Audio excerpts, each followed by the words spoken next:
겟세마네 기도 두 번째 시간입니다. 우리는 전통적으로 마태복음 26장 39절을 예수님 자신께서 죽으시며 겪으시는 십자가의 그 고통의 잔을 옮겨달라는 의미로 해석해 왔는데, 지난 1편에서 이러한 해석은 몇 가지 성경 말씀과 충돌되는 해석이라고 말씀드렸습니다. 왜냐하면 성경은 십자가에서의 죽음을 바라보시는 예수님의 마음 상태를 다음과 같이 기록하시고 있기 때문입니다. 히브리서 12장 2절입니다. 믿음의 주요 또 온전하게 하시는 이인 예수를 바라보자. 그는 그 앞에 있는 기쁨을 위하여 십자가를 참으사 부끄러움을 멸시하시면서 하나님의 보좌 우편에 앉으셨느니라. 예수님께서는 자신 앞에 놓인 기쁨을 위하여 당하시는 십자가의 그 부끄러움을 오히려 멸시하시면서까지 견디셨다고 하셨습니다. 이런 예수님께서 십자가를 막상 지려고 하시니 그 고통이 죽을 듯이 밀려와 아버지께 십자가의 고통을 피하게 해달라고 기도하셨다고 해석한다면, 우리는 다음의 성경 구절로 인하여 심각한 신성모독을 연이어 범하는 죄를 짓게 됩니다. 골로새서 1장 19절로부터 20절입니다. 아버지께서는 모든 충만으로 예수 안에 거하게 하시고 그의 십자가의 피로 화평을 이루사 만물 곧 땅에 있는 것들이나 하늘에 있는 것들이 그로 말미암아 자기와 화목하게 되기를 기뻐하심이라.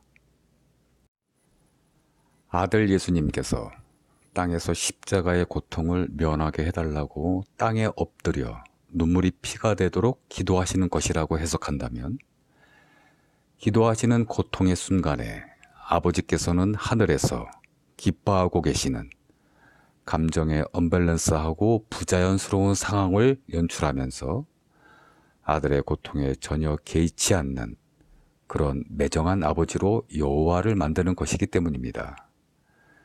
마땅히 아버지께서도 그 순간에는 최소한 하늘에서 그 아들의 고통을 같이 느끼셔야 했을 것인데 말입니다. 이것이 감정적 불일치라면 최소한 이 순간만은 아버지와 아들께서 일치하지 못하고 계시다는 성경적 불일치의 해석이 나오게 만듭니다. 왜냐하면 아버지와 나는 하나이다라는 요한복음 10장 30절이 어떤 한 부분에서는 하나이지 않은 순간이 만들어지기 때문입니다. 그러나 성경은 분명히 말씀하시기를 아버지도 아들도 하늘에서나 땅에서나 기뻐하셨다고 했습니다. 그렇다 하시면 그런 것입니다. 예수님은 십자가를 기뻐하셨습니다. 죽을 만큼 괴로워하신 것이 아닙니다.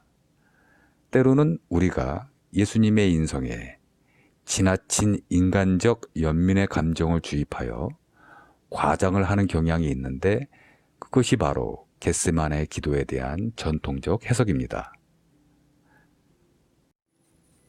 물론 예수님의 몸도 상상할 수 없는 고통으로 괴로워하셨을 것입니다. 그래서 우리도 아파합니다. 그러나 우리 예수님께서는 담대히 그 십자가의 고통을 기쁨으로 맞이하시고 임무를 다 이루신 것입니다. 그렇게 하셔야 우리도 십자가를 기쁨으로 질 수 있는 표본을 가지게 하실 수 있으시기 때문입니다. 스데반은 성령 충만하였습니다.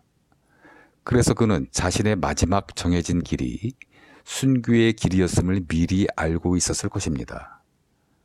그런데도 집사 스데반의 얼굴은 천사의 얼굴과 같다고 했습니다.